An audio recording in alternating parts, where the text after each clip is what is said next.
সদ্য সাবেক রাষ্ট্রপতি মোহাম্মদ শাহাবুদ্দিনকে গ্রেফতার করে বিচারের আওতায় আনার দাবি জানিয়েছে জাতীয় নাগরিক পার্টি এনসিপি।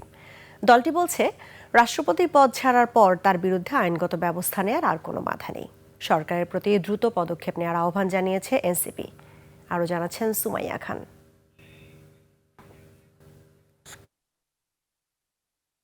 মেয়াদ শেষ হওয়ার আগেই পদত্যাগ করলেন ফ্যাসিস্ট সরকারের সময় নির্বাচিত রাষ্ট্রপতি মোহাম্মদ শাহাবুদ্দিন। এ নিয়ে প্রতিক্রিয়া জানাতে জাতীয় নাগরিক পার্টির এই সংবাদ সম্মেলন। এতে ফ্যাসিস্টদের দোসর মোহাম্মদ শাহাবুদ্দিনকে গ্রেপ্তার করে বিচারের আওতায় আনার দাবি জানানো হয়। শাহাবুদ্দিন চুপ্পু সে দেশের বিরুদ্ধে কাজ করেছে, দেশের বিরুদ্ধে কাজ করে যাচ্ছে।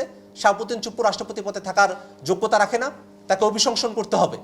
তখন বিএনপি তার ব্যাপারে কোনো কথাই বলে নাই, বরং তাকে রাষ্ট্রপতি পদে রাখার বিষয়েই তারা মতামত ব্যক্ত করেছে। সংবাদ সম্মেলনে বলা হয়, সাবেক রাষ্ট্রপতির বিরুদ্ধে যেসব অভিযোগ রয়েছে সেগুলো নিরপেক্ষ তদন্ত ও বিচার নিশ্চিত করা প্রয়োজন। রাষ্ট্রপতির পদত্যাগের পর আইনি দায়মুক্তির কোনো সুযোগ নেই। শাহাবুদ্দিন চুপ্পুকে অনতিবিলম্বে গ্রেফতার করে তার ব্যাপারে বৃহৎ পরিসরে একটা তদন্ত করতে হবে।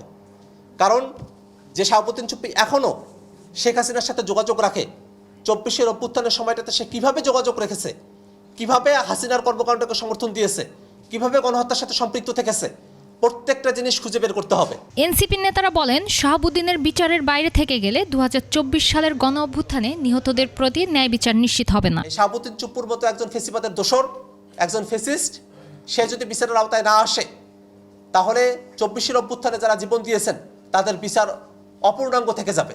শাহাবুদ্দিনকে সেফ এক্সিট দেওয়ার চেষ্টা করা হচ্ছে বলে অভিযোগ করা হয় সংবাদ সম্মেলনে। তিনি অসুস্থতার অজুহাতের কথা বললেও তার পদত্যাগপত্রের মধ্যে এমনভাবে তিনি ন্যারেটিভ সাজিয়েছেন যেটা আসলে তার জন্য একটা সেফ এক্সিটের জায়গা তৈরি করতে পারে। সুমাইয়া খান, 21 টেলিভিশন, ঢাকা।